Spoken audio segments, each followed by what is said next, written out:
I have this narrowed down to about 6 questions for you. And I have my little writer over here.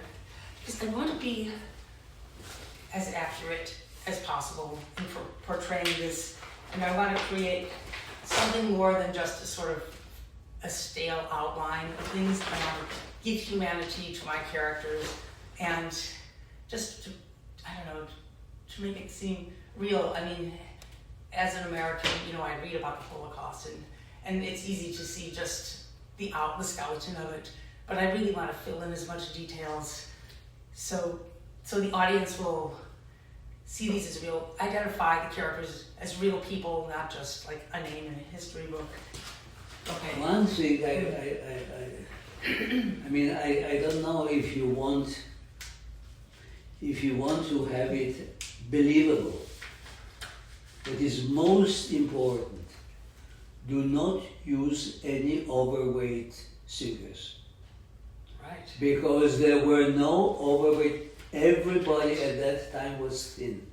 Yes. I have thought about that, and that is so And this is a tough very these days. difficult thing. You can use overweight singers for Wagner, you can use overweight singers for all Baroque music. Yeah. But when you want to make something look in times that are believable, Yes. I mean, people were thin because there was no food, and the ghetto happened already after a year of war. So the provision of food and so on was. This is a very difficult problem because you have many wonderful voices in bodies that are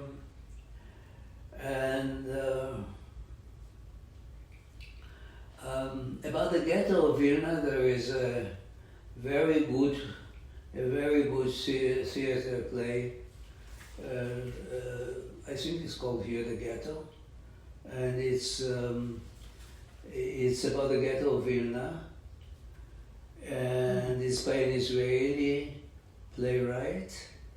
Sobol is the name of it. S-O-B-O-L? Sobol, S-O-B-O-L. Okay.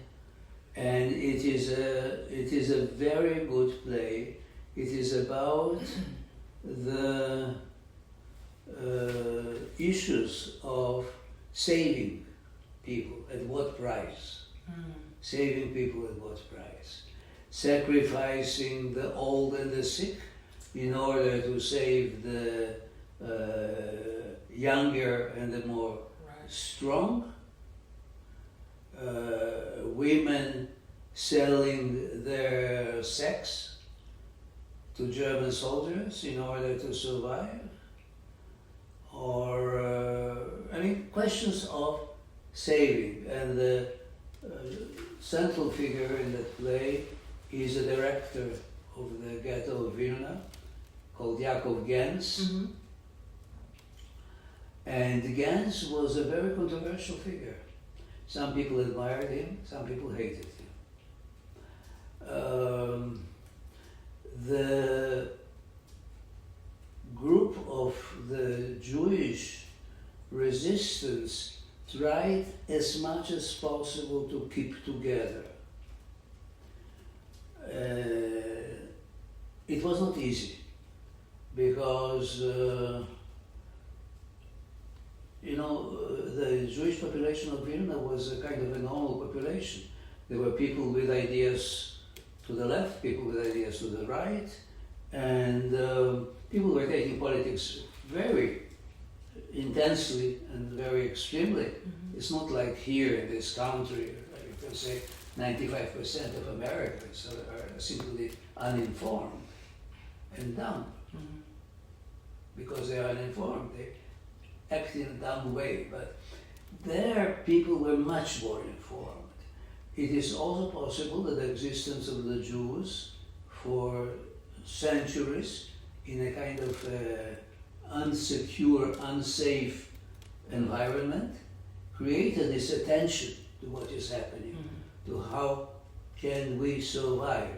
The question of survival was almost genetically transformed. Sometimes I'm sorry I miss some words. I know what you mean. It was uh, transferred trans- down. trans- yeah, there was a transference of that from one generation to the other. So there were some young people in the ghetto of the resistance who belonged to the Beitar, which is the organization of the right, and they admired Gens because he was a Jewish officer in the Lithuanian army, and so the Jewish right with the years has transformed itself today into the monstrosity of Bibi Netanyahu and the extremists that rule Israel today. This is a very frightening thing. But Vilna was also a center of a lot of communists.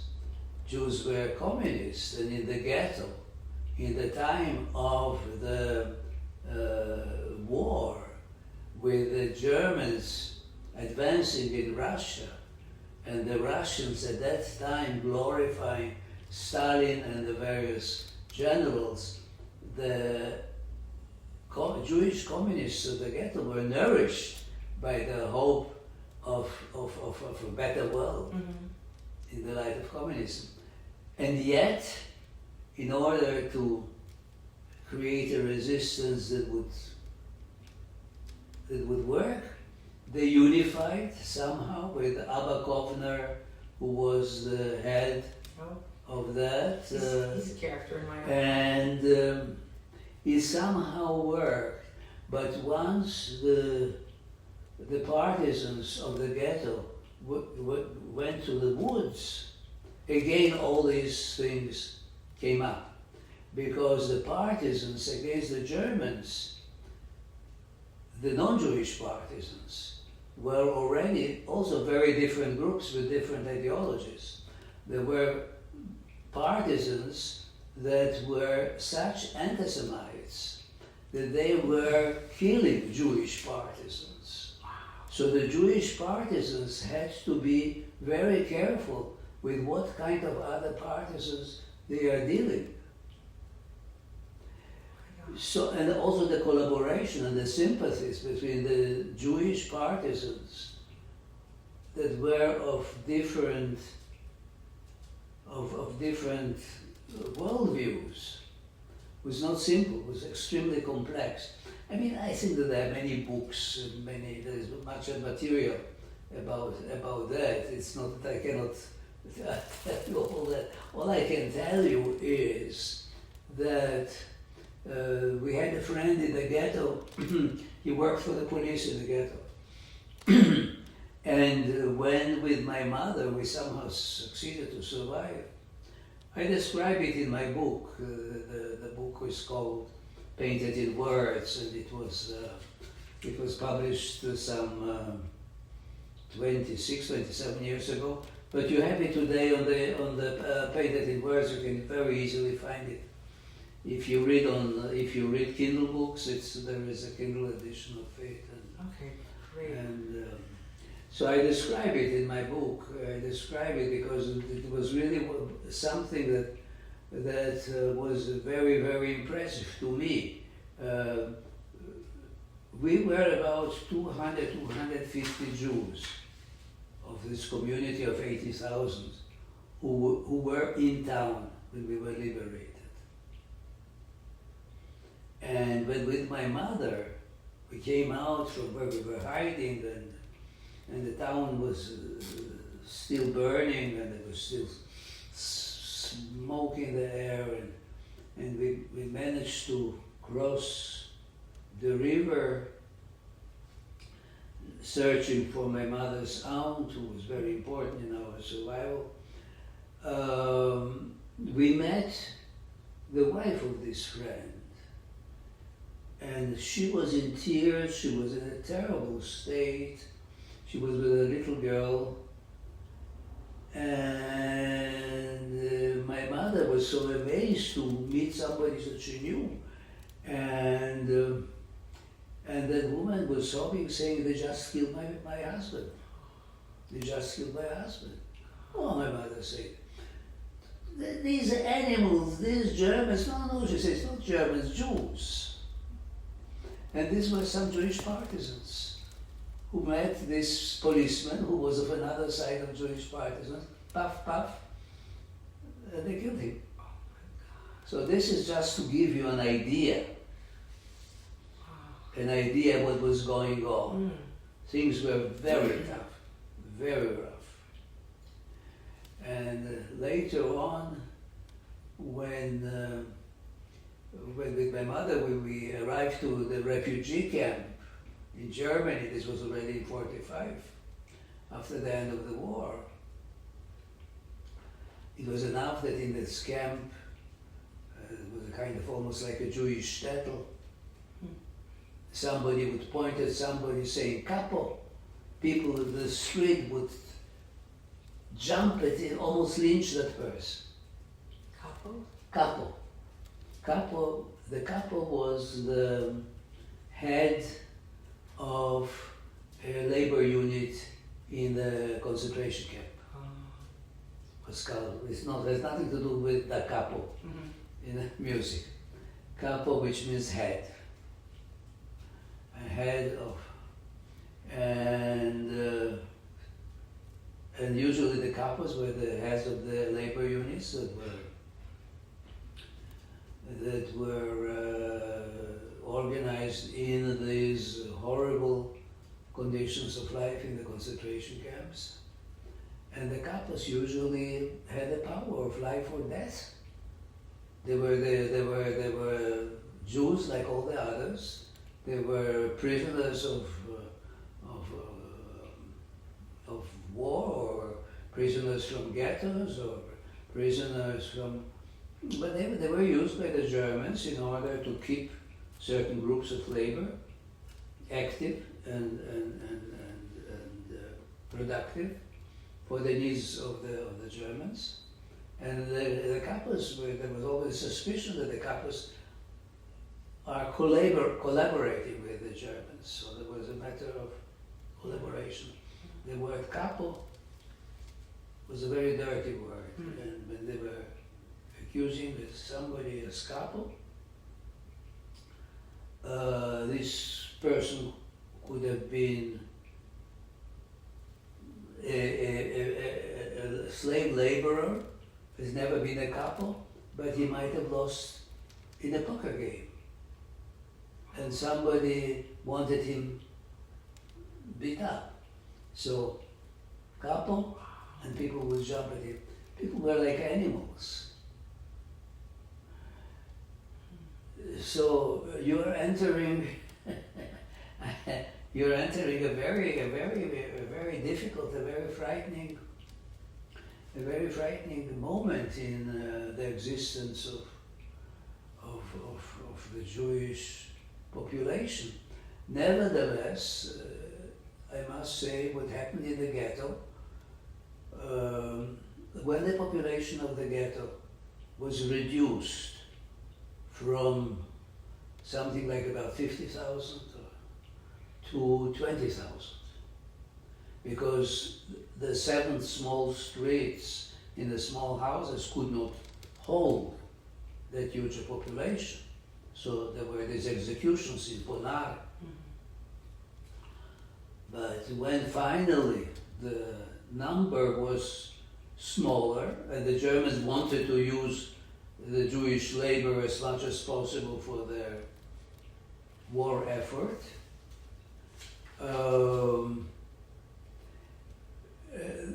there was always an enormous desire of the people to be creative, to play music, to create a theater.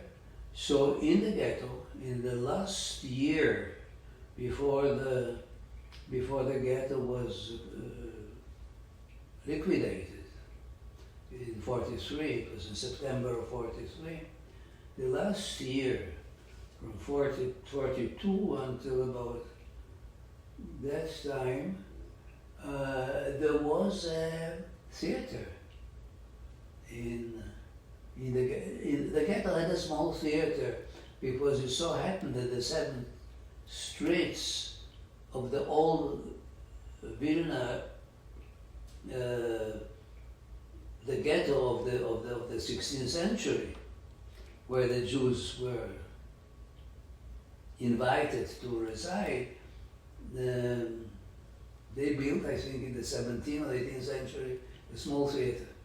Mm. And this small theater was part of the ghetto. And this small theater was used for concerts, for music. They sang operas. There were no performances of operas, but there was some very good singers in the ghetto. And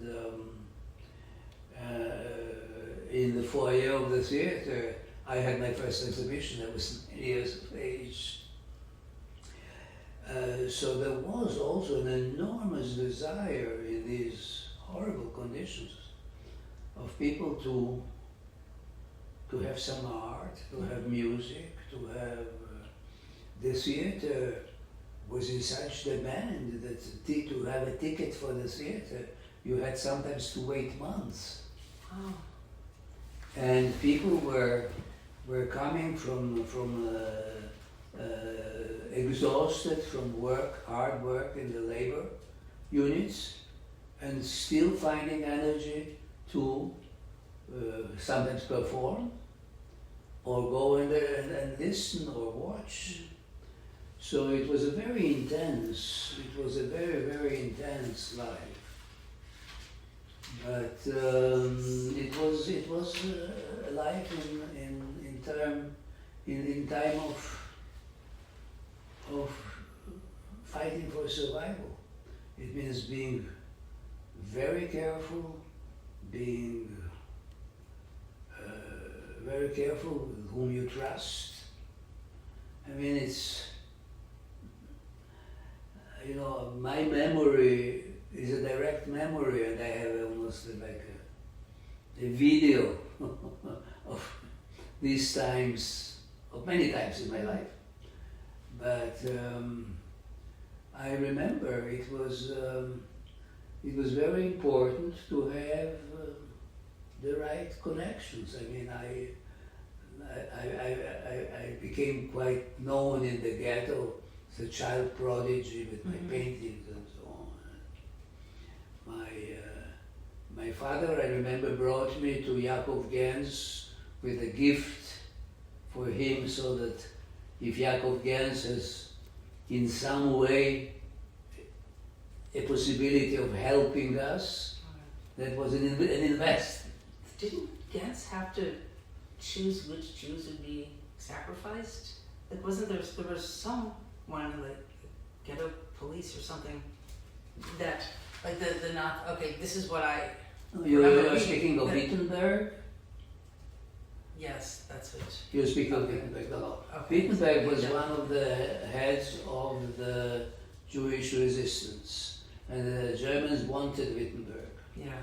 And I remember very much the night in which there was this decision of destroying the ghetto. Some people believed that the Germans would do it, some people did not believe.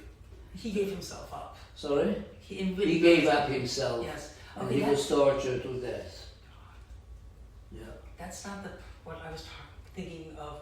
I read that the Nazis would say, okay, you have to we're going to take out, we're going to kill 1,000 Jews. Wittenberg was the most famous case. But if you want to have the full story with all the details of the ghetto of Vilna, there is nothing better than the diary of Hermann Krug.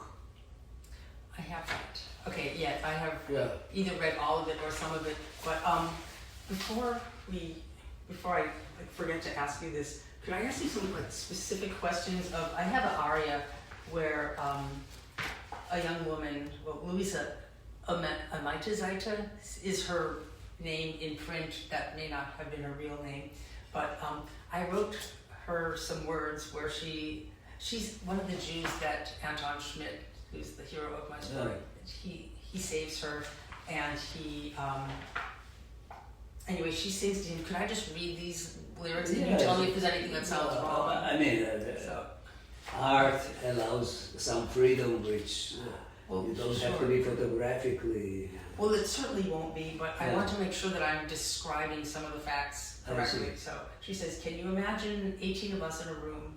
I sleep on a hard, cold floor on only a blanket. So is it, I assume there weren't enough beds for everyone.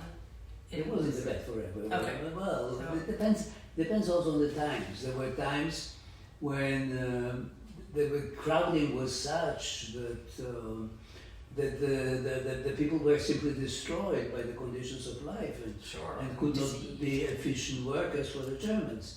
So this is why they were executing people in order to diminish the population. Right. So is it accurate for me to say, at least for someone might have had to sleep just on a blanket on the Yeah. floor? Yeah. That still passes. Okay, good. And she says, can you imagine fighting for pieces of food? Every drop, every crumb is the most precious commodity here in our world of constant hunger. Yeah. Is that okay? Yeah, it so, is possible because again, there was a black market in the ghetto. People were buying sometimes meat, and when they were buying meat, they were asking, "Is it a bow or is it a meow?" Because this was the only possibility of the meat. Yeah. But there was a black market. But the people who did not have the means were there was some type of hunger. Sure. That's what Right. that's So why they had to it's steal food. absolutely, to bring it's in. absolutely right. Okay, I'm gonna go on yours. Can you imagine 43 people in one small apartment with one table and one desk and one bathroom for the all of us? Just one toilet, one lousy toilet, and of course it doesn't work. Yeah, this sounds very right. Okay.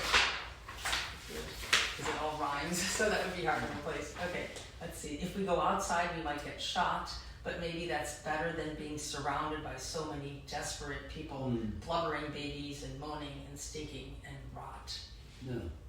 There were people who committed suicide in the ghetto because they could not face anymore this existence. Yes, Yeah. I mean this is the suicide rate was quite high. I mean there was many things that happened in the ghetto that when I was a child, I didn't learn them then. I learned them a little later when I was so interested in understanding that period and then I lived among survivors and the survivors between themselves were speaking quite a lot and telling of things to each other. The same survivors who when they arrived to the United States or when they decided to have children if they were young enough, they shut up completely. They never mentioned anything. Yeah. And they became completely dumb and created a generation of second and a third generation of survivors of the Holocaust with neurosis and traumas and so on, which are inherited from the not speaking, not telling, not keeping secrets and so on. You had in all kinds of variations. I mean, you had some people who arrived to the States and decided, that's it, we are not Jews anymore. Yeah. You had our Secretary of State, Madeleine Albright. She was one of these feminists. Her parents were Jews from Prague, Wow. and they arrived here to the state, and when she was interviewed and so on, the newspapers here, the New York Times received letters from Tel Aviv saying, but this is our cousin. Oh my. And she had a very embarrassing period in which in the beginning she denied it, and then she said, yes, my parents, and so on. I find it kind of. But More there than- were all kinds. There were all kinds. There were these who became members, but they wanted their children to be normal, Mm-hmm. not have parents that went through the horror. Yeah. So they didn't speak, didn't tell them, or they invented stories or whatever. And these children then developed because of the secrets and because of all that. Stress is there gonna is- come out some way or another. Yeah. Yeah. Okay. But anyway, you are dealing with a very given. These are not problems of your scenario. This is No, those are problems, but not the ones. Yeah. So I just want to make sure, since I had this time with you. Okay. I'm representing kids in the ghetto because obviously that was a big part of life, including yourself. And I have a children's chorus, and I have them singing a Yiddish folk song that I did some research, and it was sung around this time in maybe this area. So I wanted to check to see if you knew of this, because I have the kids coming on stage holding hands and singing oxen, oxen, da da da da da da. Does that sound at all familiar to you? I did not get Ish ein paar oxen. I have a pair of the action. oxen. Okay, it's all right. It's a tune that you obviously don't know, so it's not one that you would have sung. Is there a tune that you can think of? Like, I've already put it in the opera, but I would happily rewrite it. Can you think of a tune from your childhood that kids might have sung in the ghetto? That's a very difficult question. I'm trying to see if I have the page number. Not page 28. I might have mispronounced it. So It you depends also kids from what class or from what you see half of the more or less half of the Jewish population of Vilna was secular. Mm-hmm. Half of it was religious. There was a part that was ultra-religious, the part was very small. There were no Hasidim in Vilnius, because in the 19th century there was a big war between the Hasidim and the Misnagdim, the ones who opposed Hasidism. It is like Catholics and Protestants, and all the Hasidim were kicked out from Vilna. So the songs which were true to the Hasidim in the south of Vilna were not being sung. Oh, I see. I mean, you have to go into the war of Jews Okay, this is in getting order, complicated. but no one in the public today will feel these things or know these things. I really don't think that you should be concerned, because you're interviewing me who was a child at that time. Yeah, but I want to know, like, what your experience was as a child. Like, what, because I have kids there. I want the audience to be really deeply sad, seeing they're going to fall You in love have to with these think more cute of the kids. audience of today and what Yeah. speaks to them today. Right, cute kids on screen, on the stage, that are then going to be killed. That would make, Yeah. that would really touch I'm trying to really deeply rattle people to their core, really and they have to care about the characters that are going to then die, for them to Absolutely. really mind. Yeah. So, can I just show you some of these words, and if this looks like it might make sense as something that kids might have sung, they're not mine. This is an existing Yiddish melody.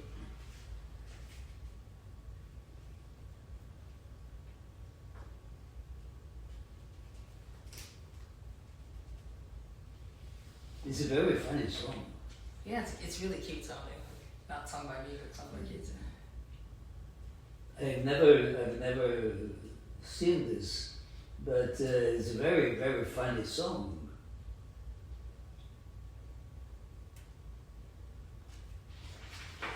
Does it go on, or that's It's really I don't know.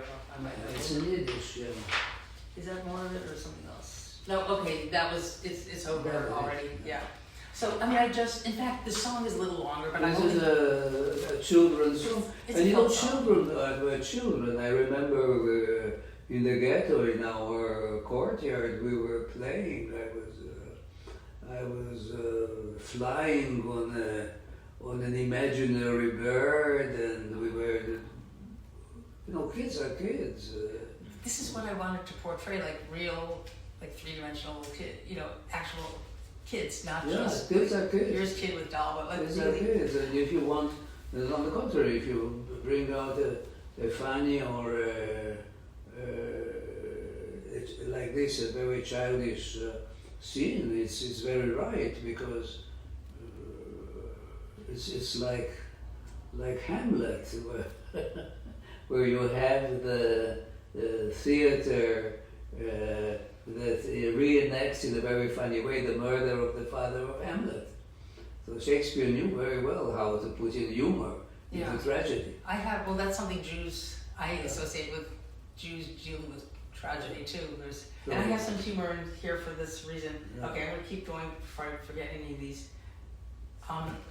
There's one scene where there's a bunch of little kids and they're complaining to their mother, "Mommy, I'm so hungry. Mommy, I'm really tired. Mommy, I don't like it here." And one kid says, "Mommy, can I go play with my friend?" And then I currently have the name Casimir. Because it sounds cool. Can I play with my friend Casimir? But I wonder if I could, with your permission, use your name there, like to represent you. Sure. What would kids have called you? Like, did you have a nickname or Shmuel or some Well, version? my name was Samek. Samek? Samek. Could you spell that?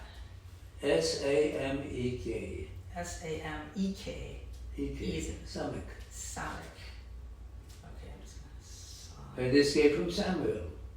Samek. But no one called me Samuel, no one called me Shmuel. I was Samek. Okay. So that's a nickname? And yeah, in a way, yeah, Samek. And that's And no child was called Shmuel.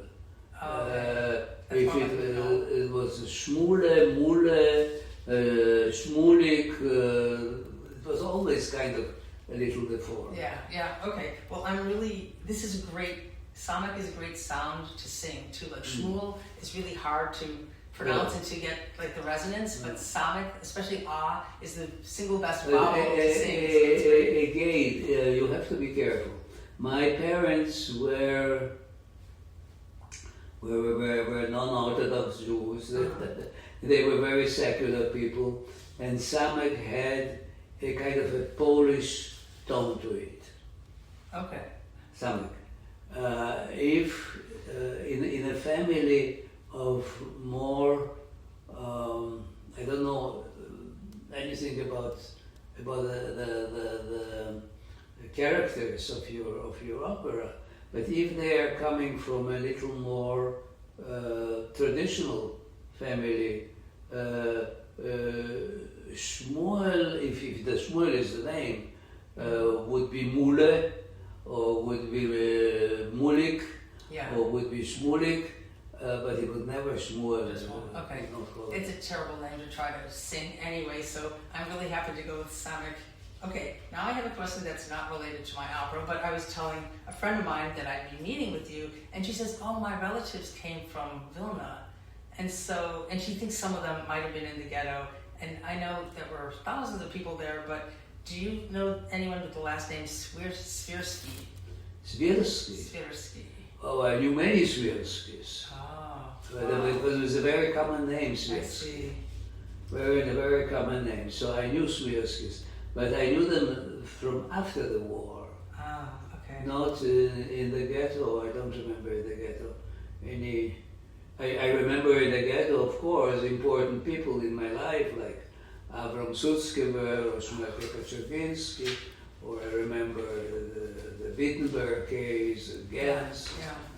but I don't. Swirsky, I knew many Swirsky, and there is also Swirsky in Boston who was working for Facing History very much. Mark Swirsky. Well, that's where my friend lives in Boston, but her name is now Swire. It was changed from Swirsky I to see. Swire. Okay, now, page 13, I have a question for you, John.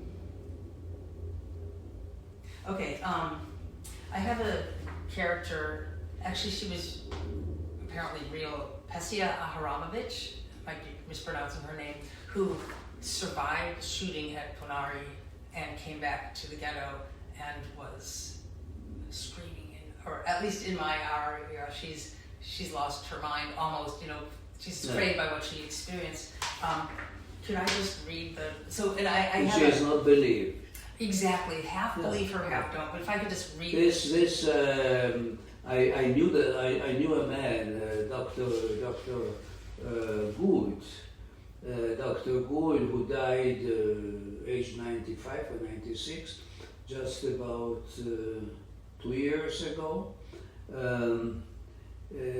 He's described by his son, Michael Good, who wrote a beautiful book called In Search of Major Plage. Oh, yes. You might have heard of the book, In Search of Major Plage. Yes, I'm sure I've Major Plage was a German who decided to save Jews. And he saved a few hundred people, among them myself, my mother. We survived thanks to Major Plage. And the son of the survivors of the ghetto with the name of Good, Michael Good, In the Search of Major Plage, is a very important book. His father was picked up in the street among a group of people who were identified as Jews, and brought Ponari and machine gunned. And they all fell into the mass grave. The father realized that he was under corpses of people who were dead, but he survived. So at night, he somehow managed to get out from that mass grave, and he returned to town. And he started to tell people about what happened to him, and no one believed him.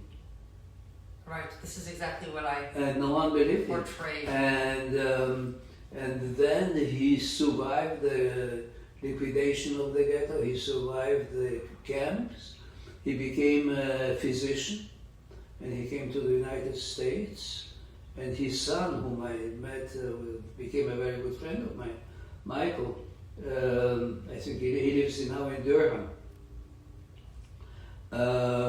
He also a doctor, and also he retired. Now his son, the grandson of Dr. Good, is a doctor, and he wrote this wonderful book about Major Plage. Major Plage became recognized not only by Yad Vashem as one of the people who saved the Jews, but in Germany there are several military bases on the name of Major Plage, and he is a kind of considered a national hero because of what he did. Wow, that's good, because he wouldn't have been a hero at exactly that time. It's a fascinating story, and the book is very well written, and really it gives you a very good idea of, you know, all the things that circle around the survivor. Yeah. Survivors that were, on the whole, I mean, we were about 250, and later some people arrived from the woods, and some people that were in Russia. We must have been about 1,000 Jews. Imagine 1,000 Jews of a community of about 80,000. And later on there were about 2,000. So, which means that there was one survivor on every 40 people.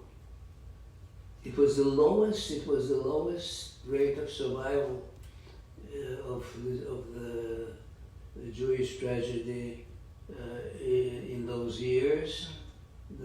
Was in Vilna. The Lithuanian Jews were the most destroyed. But that's how it was. Miracle that you're here to tell me about it. Yeah.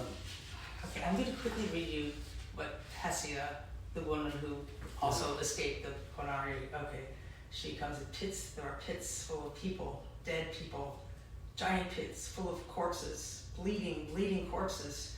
And then the other Jews say, what are you saying? What did you see? She says, first they made us take off all our clothing and stand like naked rats out in the cold.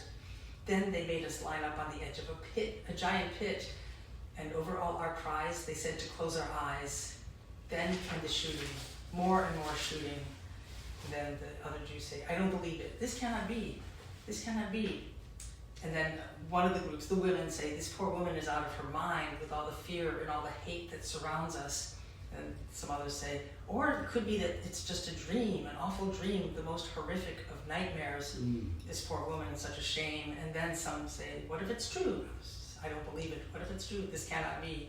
Poor woman, she's out of her mind. So I have this chorus where people are throwing out these lines, and then they end with, which is the nightmare? Oh, one says, poor woman, she's out of her mind. The Nazis need the Jews as their workers, so they wouldn't ever, kill us like that.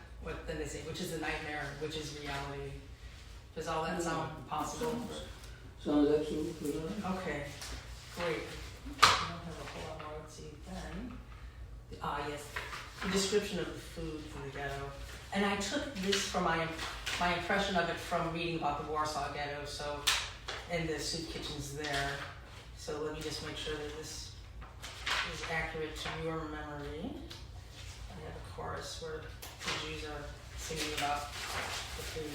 Okay, hunger, terror, horror. Every day is another day of hunger, terror, horror.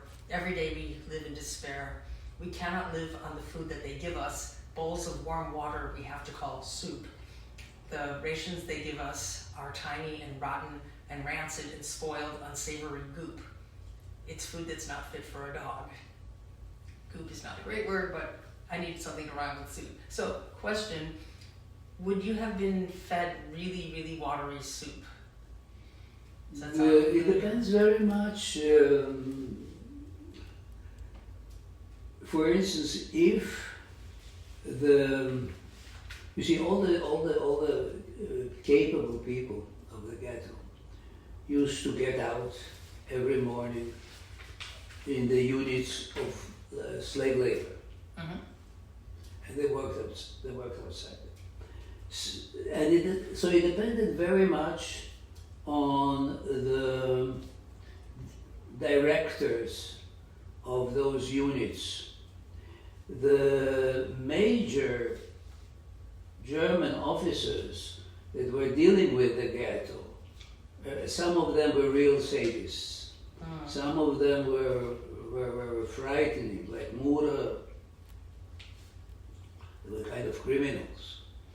But others managed to convince the German authority that the work that the slave laborers do is very important for the effort of the German war machine against Russia. Therefore, these people have to be fed. So there was an administration in the ghetto. There was an administration that dealt with the distribution of food. There was some food that was given to people. Some of the people that went out daily to work outside managed somehow to recuperate some of their belongings, sell them,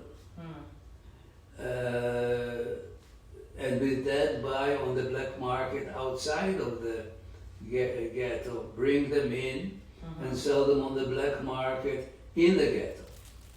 Okay. So there was in the ghetto a black market, and people who had from before some gold monies or had some property that they were able to give over to some non-Jewish friends from before, and those friends would sell these things and give them the money and so on. thousands of different stories and I see. different variations. So Yeah. some people manage better than other people. Got it. So But, this is kind of creative license, if I just But say. it is also true that some people were living in very frightening conditions. And, Do you think it's possible that some people could, the only food they could get was already spoiled and in bad shape, like not fresh anymore? Does that mean yes, that would be the case? yes, absolutely. Okay. Things that were not fresh. There was a time in the ghetto of Warsaw, the ghetto of Vilna. I don't remember the period in which the peel of potatoes was being sold. Potatoes that were being used in various restaurants or whatever, and after the peeling, the peels were thrown away. They became Precious. something that you could sell. And, Yeah. but I think that there was a certain distribution of food to the community. The community tried to work with as much honesty as possible. Of course, there were, as it always exists, there were some corrupt people, there were some people who were managing better than others. But on the whole, I think that people survived in very, very difficult conditions, but they survived. But if you speak about watery soup and so on, it is right. There is also, when you write a libretto like this, it is certainly a condensation of many different stories and of many different realities. So, Right. and when you are speaking to the public of today, so this is you have to speak rightly for the public of today. It's not only, sometimes when you see things the way they were, you don't believe them as much. That this opera, we have a wonderful recording of Boris Godunov. In modern, Boris Godunov of Mussorgsky. Oh, okay. I learned it as Boris Godunov, but Yeah. this is the actual pronunciation. Okay. Yours, of course. Boris Godunov. Boris Godunov. In modern times, and suddenly in modern times, with the militaristic and the kind of grandiosity of the Washington of today, it's much more believable. So that's how it is. But when you see it in the production with these fur hats and the costumes of the epoch of that Russian time, it happened then. Yeah. But when you see it in modern dress, Right. it happens now. Yeah. So even if I would say that even if you tell the story of the ghetto and of Vilna and so on, I'm wondering if the being so very correct on 100% chronologically with the time of then is as important for the artwork of today when you speak to an audience of today. I want people to know what it was like. Look, for instance, movies. When you see a thriller made in the 40s or the 50s, all the policemen run after thieves. All of them wear a tie, a jacket, fedoras, and so. And it looks today unbelievable, because today the policemen and so on, they mingle with the crowd.